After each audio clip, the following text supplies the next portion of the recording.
to Springboard, the video podcast out of Bakerview Church. This is episode 22. I'm a pastor at Bakerview. My name's Jonathan, and I'm here with Pastor Jeff as well. Welcome, Jeff. Thank you, Jonathan. It's good to have you back. You had a few weeks off the Springboard podcast, but you're back now because you've preached. You preached this last week. I'm sure it was nice to have a few weeks off from the sermon duties. Yeah, there was a few sermons in a row there, and all online, which was just another learning curve of trying to figure out how to do all this. And so to take 2 Sundays off, 2 weeks off, to get to some other things was very good. Well, good. We'll work you hard for this one. You've had a good break, so awesome. You talked about your sermon was about working like God. So this is the second sermon in our Work, Rest, Play series. And Carrie talked about resting like God, and you used the same text and used talked about Genesis in this in this view that shifted to the purpose of what we are to do as humans, and it's obviously a very big question. So I first wanted to start with that for people that remember the sermon. You started kind of with an overview of creation and talked about how there's this idea of God creating with purpose. And so he creates, but it's not just that he creates something, it's that it has a purpose and a meaning to it. And while I don't think this is necessarily a controversial view, I think a lot of people go, yeah, that's great. In the church and throughout, I think, Christian history and Facebook arguments and YouTube videos and all this, you see this as actually quite a heavy argument. And so, Jeff, first off, when you talk about Genesis, you didn't get into the age of the earth and are Adam and Eve real, historical, literal people, and all those questions. I'm sure some people were wanting that, and now they're sitting here like, when is he going to address that? So what was some of your reasoning behind that, I guess? And what happens when we focus too much on those kind of questions? Yeah, what a way to start. So the thing about Genesis is that I think we fight about it more than we enjoy it as something that's to enrich us and to set a path for us. And so we argue about what the text is doing in terms of indicating what actually happened historically and when and how long and that sort of thing. And those things are fun to talk about. Don't get me wrong. I think we can speculate, we can debate, we can have vigorous conversations about those kinds of things. But I think most of that stuff misses the point. And so I'd rather see how the text speaks to what maybe the original authors were thinking. I didn't get into that in my sermon, but it's quite evident that the author of these creation accounts, there's two there in Genesis 1 and 2, is writing in a context, in an ancient Near Eastern context where there were other kinds of forms of creation accounts, of other ideas of how the world came to be. And this author is doing it with a perspective that God was bringing about a purpose for creation, a purpose for humanity, rather than some of the other ancient Near Eastern accounts of beginnings, which simply talk about the egos of the gods and how humans were brought into existence to work and be slaves under these slave master kind of gods. So this is a different picture, and it's not telling us step by step necessarily how God brought material existence about, but how he shaped material existence to bring about purpose and meaning and direction, especially for humanity, which is sort of the crown of creation, the pinnacle where it says we're created in his image or his likeness, which gets to the point that we are not just one among many animals that were created on the sixth day to fill the realm of dry ground, but we were meant to be intermediates of to some extent. We're to rule. We're to be God's hands and feet, so to speak, in creation, which kind of sets it up a little bit differently than if we're just happen to be animals that walk on two legs instead of all four, kind of thing. Yeah, I think that's great. And you used an apt analogy. You missed the forest for the trees, in a sense that, as Christians, when we read Scripture and we read Genesis, and we focus on those questions and finding answers for those specific questions that are mostly what and how questions, which are fine to ask, but they can become very much just a belief, and a belief that doesn't do a whole lot. Like, I think we have to ask ourselves as Christians all the time in theological debates or arguments or study or whatever, what is this going to do for me? How does this affect how I live? And not to say that, oh, those don't have any effect, so it doesn't matter what you believe about those, but that when we get stuck on a certain belief, and we believe when someone doesn't think the same way about how old the earth is or things like that, that they're less than, and those kind of arguments, I think, just doesn't align with what it means to be a follower of Jesus, that we all have a certain way to live. And I actually really like that this text talks about the human call, that all humans are called to this. I think that's radical in and of itself, that the Bible doesn't just speak to Christians. This is speaking to all of humanity. Yeah, and it's not speaking, North American kind of lenses on. We're saying, oh, that's all of us individually. Well, the individualism part of there is kind of tricky, because the word Adam in Hebrew, where we translate either Adam or human, the text is speaking more to a humanity vocation than it is to an individual person's vocation. Individual person's vocation, of course, is wrapped up in that. But God gifted the community of humanity to this role, to this purpose, which to me is a much better picture. And I mean, I think that the ones who kind of really get messed up with the Genesis, maybe the literalism that we use to say, well, was it actually 24 hours in each one of the days? Was it 6 days?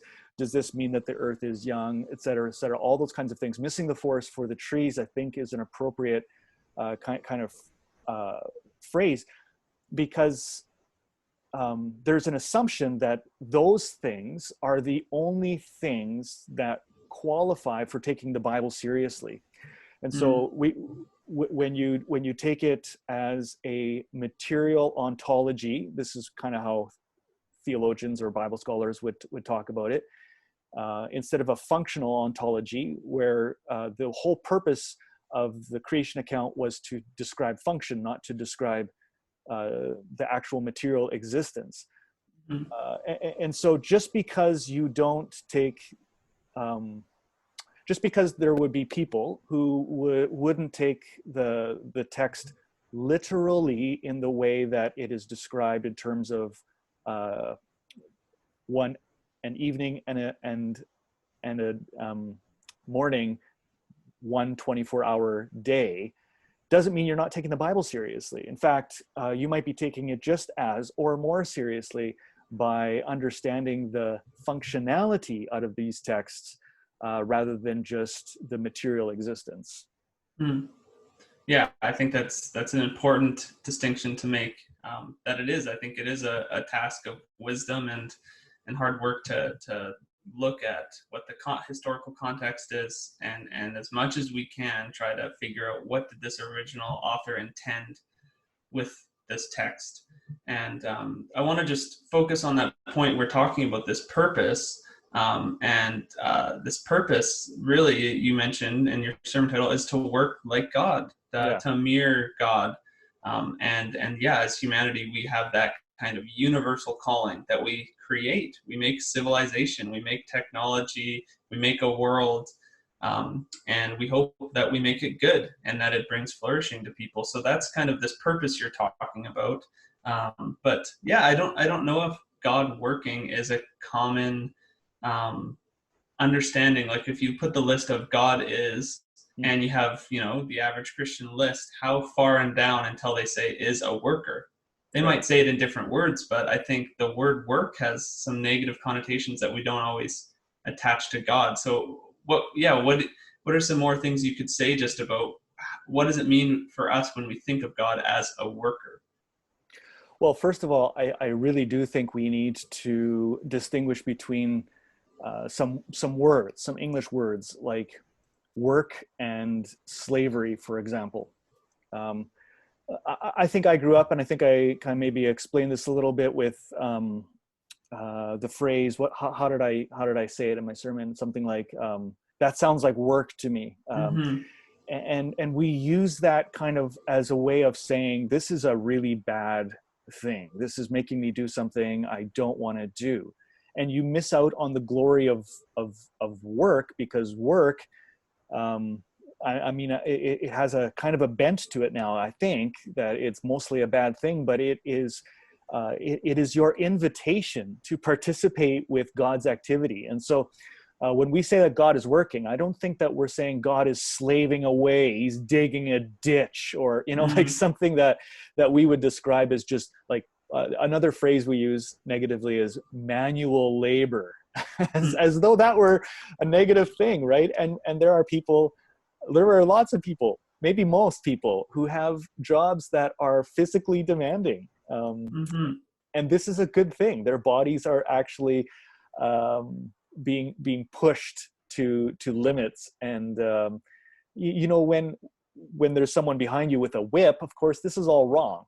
Mm-hmm. And I think in a few Sundays you're going to be preaching on how some of work becomes twisted or wrong, Mm-hmm. and we talk a little bit more about slavery. But so I would start there, just because I think we need to redeem that English word work, so that we're fully understanding that we are very capable of making work a bad, an evil, and twisted thing. But in and of itself, it is a way of participating with God's big project that is ongoing. Mm. So yeah, what falls into work then? I know you just defined it there as falling into God's big project, but how do we know when we're working, and will it always be easy? Is there a sign that we can know, oh, this is God's work, oh, this is just secular work or different work? Like how do we know that we're doing something that's for the kingdom? Yeah, it's a really good question. For those of you, by the way, there's a few resources that I'd like to point people toward, as if they're wanting to do further studies on this. We've already mentioned Comer's book, John Mark Comer. I think I got that wrong. Yeah, one of them. Garden City, which if you read that book, and I'm just a little over halfway through, he's pointing a lot to N.T. Wright's book. Oh, I'm going to forget what it's called. After You Believe, I think, which is a fantastic take on some of this, as well as John Walton's a series of book, The Lost World of Genesis, Lost World of Adam and Mm-hmm. Eve. These are all good resources in this regard.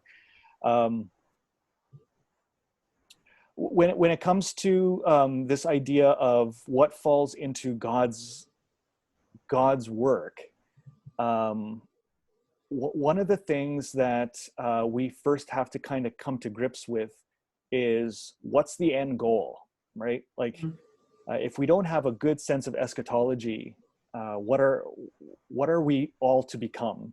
I think that we can debate and talk a lot about this and not get anywhere. In N.T. Wright's book, After You Believe, he says that although the Westminster Confession is good, it's not full, it's not complete. And that confession is that the chief end of man is to glorify God in all you do, or something like that. Enjoy him forever, I And enjoy think. him forever. Yeah. And this is a great thing. Like, this is not a bad statement. It's just not the full statement, because the full statement has to include something about humanity maturing, humanity embracing that one new command that Jesus gave to love one another, or to love each other as ourselves, and to now mature into a corporate humanity where we are functioning, working together, and enjoying each other as well. This loving God and enjoying Him forever, or whatever, is maybe a little too individualistic, and I would say too spiritual. It's hard to believe a pastor is saying that, but and what I mean by that is that we weren't meant to graduate out of this material world. It's going to be transformed. The Spirit is going to do something to it that is going to transform it, or elevate it, or whatever that's going to look like. But we're not going to become angelic beings and float away into the heavens, that sort of thing. And why this matters is because gardens matter, and growing plants matter, and making buildings matter, and creating art and beauty matters, and serving the community. And so and all of this has a little bit of difficulty with it. For example, if you're a truck driver, and for a living, you deliver food so that other people have access to food. How can you say that that's not kingdom work? Like that's what all of this is actually about. But in the meantime, you put massive diesel exhaust into the air. Oh, well, that doesn't seem to align with God's big project of like a good, clean and healthy world kind of thing. And so it's not as simple as saying this is the list of all of the stuff that's not God's work and goes and pushes against it, and this is the good list. And here we have pastors and missionaries, and here we have all of you people who make bricks and put exhaust in the air. It's not as easy as that. And I think there's an underlying purpose that we need to look at as we view our work and reflect on what we are doing as participating with God's ongoing creation project. The garden, by the way, the Garden of Eden was not the final. On the sixth day, God did not perfect something that got all broken. He started something that came to a certain kind of completion, so that He rested. But it was meant to be ongoing, and we're playing a big role in that ongoing creation project. Yeah. Oh, that's so good. I think, and I just want to name this now because it's coming to mind. A lot of our issues or struggles with kind of reclaiming this expanded theological view of work don't necessarily come from the secular world, although there is stuff there that is telling us, bad ideas or unhelpful ideas. We have to just acknowledge that certain theological ideas, when we lean into them too far or turn the dial up on them, I like to think of, it can affect us negatively. And so, like you mentioned eschatology. I think for a lot of people, this kind of escapist view that the most important thing is your soul, and once that's saved, you're locked in, and then getting to heaven and this better world is more important. Of course, that's going to have an effect on, does it matter if you're a plumber and you're working with integrity and that you're creating something that's necessary in our world, good plumbing? Does that matter? You might try to say it does, but if you believe the most important thing is just getting out of here and that you're locked in once you pray a prayer, that it's just an impossible battle to reclaim that theology of good work. So, like, I think of certain views like that, or God's sovereignty. If we are so tied up in that what we do doesn't matter, we don't have any free will, it's hard to tell ourselves, choose to do this, choose to see your job as important, because at the end you just know God is going to do it all anyways. Like, I just think, and those are simplifications of those views, of course, but I just think it's helpful to acknowledge when we take theological views, and lean into them too much, it can have a negative effect. And that's, I think, one of the challenges the church has of telling people that their job that isn't a spiritual job like a pastor or something like that matters, is because we preach, a lot of churches have preached to people that it doesn't matter, because the most important thing is the soul. But Right. I think this is a reclaiming of, like, life matters. This life you have matters. What you do with it in creating goodness and human flourishing in the world now is bringing us on a trajectory that God started in the garden, that we participate in. And so I just think that's such a massive shift, and more people need to hear that. So anyways, I just think that's helpful to remind ourselves of. Yeah, and it's so unfortunate when we've preached a different message, or when we've lived out a different message, and somehow again, I'll maybe repeat myself, but somehow that there are certain kinds of labor vocations, or even non-paid kinds of work, necessary things like raising kids, or these kinds of things are viewed as, yeah, I got to do this because that's the way that you make everything go around, kind of thing, and not to see it, not to view it as actually a contribution to, or a participation with, the greater creation project. When we have babies and we raise these babies, we're filling another realm, as God filled in the realms of creation in that original story, kind of thing. And so yeah, it's too bad, but it's another generation that has an opportunity to reclaim, to redeem. Yeah, that's great. And so that, I think, just the wrapping up our conversation, want to look at what you're touching on about the job list, and that it's not that simple, that there's certain jobs that are, that's obviously kingdom work, and this obviously isn't, or a spiritual job or a secular job. I think we use those distinctions all the time in the church. And what that can cause is a lot of comparison or insignificance that people feel, that when they're in a job that is really just to get them to the end of the month and to pay the bills and to keep them afloat, which is a lot of people's reality. It's hard to feel like, oh, what I'm doing is contributing, or what I'm doing has meaning. And it might not feel like that, because that's just kind of the world we're in, sadly, is a lot of people are stuck in that cycle. But yeah, I think it's important to note just how that distinction can be unhelpful, and that all jobs are spiritual in a sense, and all jobs are secular. However, I just think that distinction is unhelpful. So I don't know. Yeah, what you have thoughts on that more, or yeah. Yeah. I think actually the only spectrum that is worse than liberal conservative is secular spiritual. Rob Bell once went on a little spiel of everything is spiritual, and I'd like to tweak that a little bit. I'm not sure because I don't like the word spiritual much. I think that spiritual has all sorts of baggage to it, and you never really know what someone means when they use that word. And so whenever we have a word that can mean a lot of things, and you never really know how someone is thinking when they use it, you should use some more specific kind of word or whatever. I don't think that Jesus would have talked about his spiritual life. I think he would talk about his life that was spirit filled, or he would talk about his life in the spirit, or that's certainly how Paul would have talked. But the idea that you can be in the secular world, well, what's that other than God's world, where the spirit is working at work, because God's always at work, kind of thing. And so that division to me is almost nonsensical in a lot of ways. I'll never forget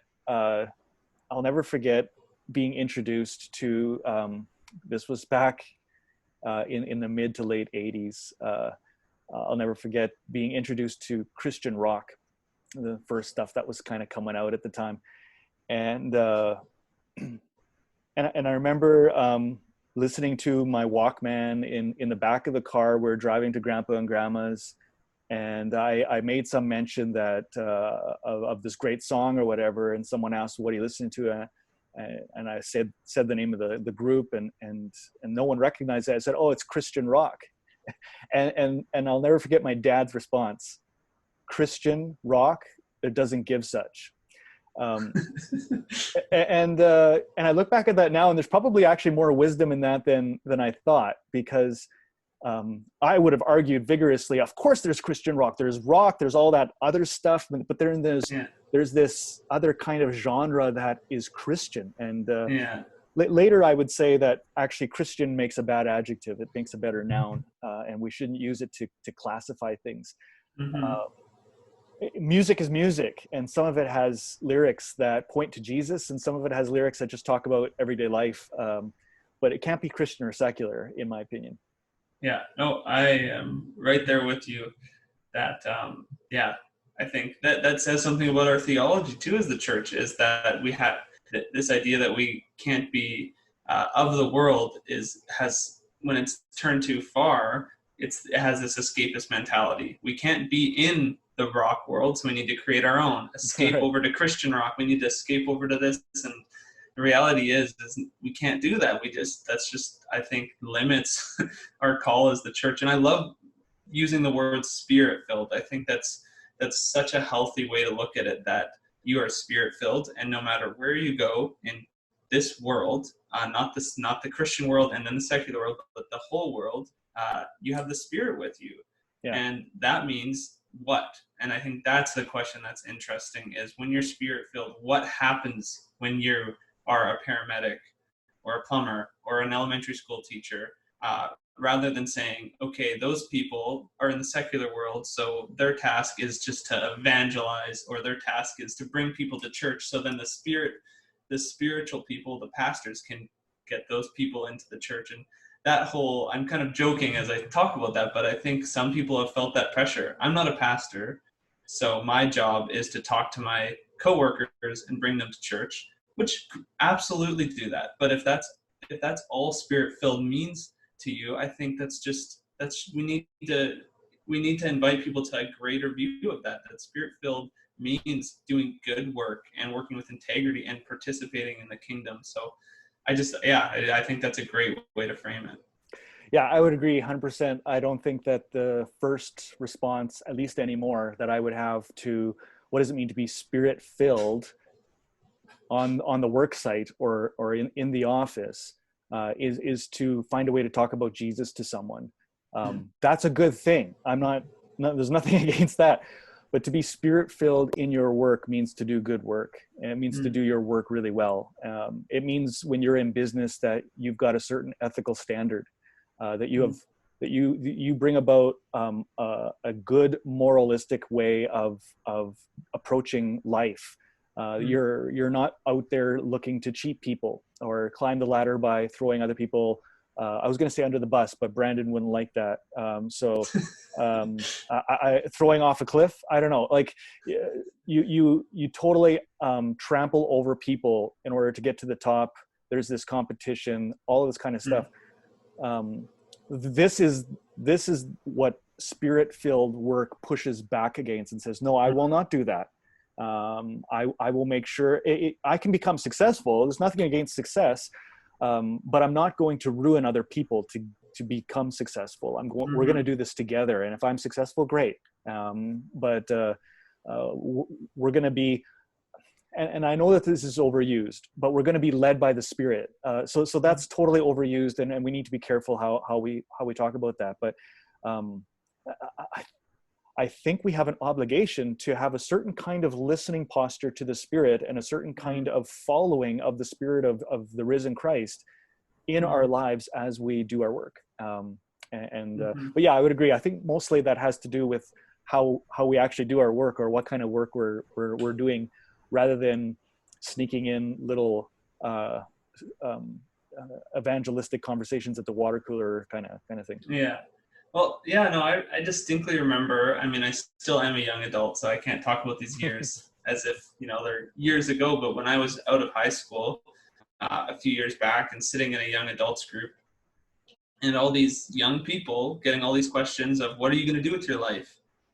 you know, and they're usually well-meaning, but there is this sense of like, you should know that by now. And I think a lot of it was down to what your career is, but I just remember the wrestling of people that were even choosing, oh, I'm going to be an engineer.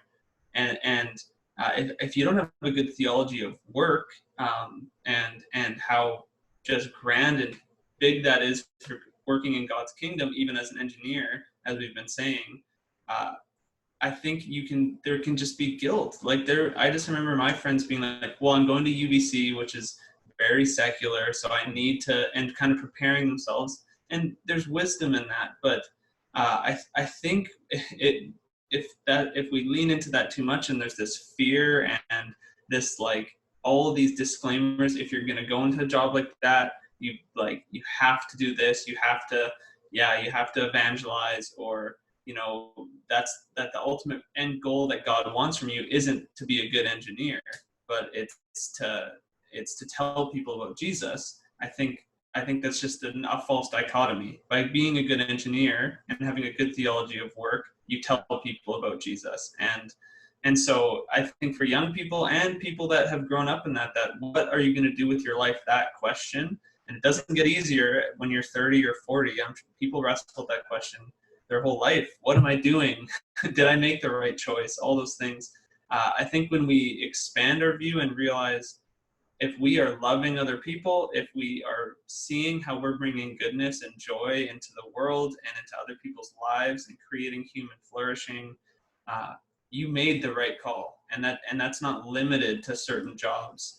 But it might mean a job shift. If you feel like you're not doing that in your job, there might be something else for you. But I just think it liberates us of so much pressure to pick the right job and all those things. So I just think, it's an important conversation for sure. Yeah, absolutely. Something you mentioned there too is I think is important, because it's probably where we get some of our ideas of well, there is a secular world, and that is you go to university or you go to a job site that let's say your fellow colleagues, your fellow employees are all not people of the Christian faith, and so what I don't want to say that is the secular world, because I do think that's an unhelpful dichotomy. Mm-hmm. But what is going on there is something that is pushing back on the let's say on the values or the worldview of a Christian, and so that still needs to be recognized. We have a word, we have a message, a good news proclamation kind of Mm-hmm. thing. Well, the world also, or in the world, I should say, there also can be other words, other messages. Mm-hmm. And so we don't just do away with the what we would call a false dichotomy of secular spiritual, without recognizing that there still is a message, or it could be messages out in the world Mm-hmm. that are contrary to what God intended the world to be.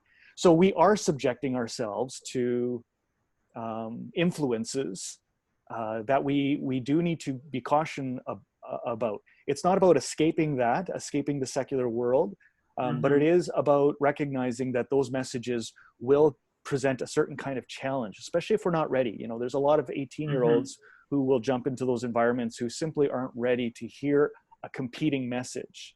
And when that competing message is actually more compelling or comes with more pressure from their peers, that can be a very, very difficult thing. So now we're a little bit off topic of work, but it's still, I guess, a conversation in the context of aligning ourselves, whether that's our work or whatever else it is, aligning ourselves with God's intent, God's great, creation project kind of thing.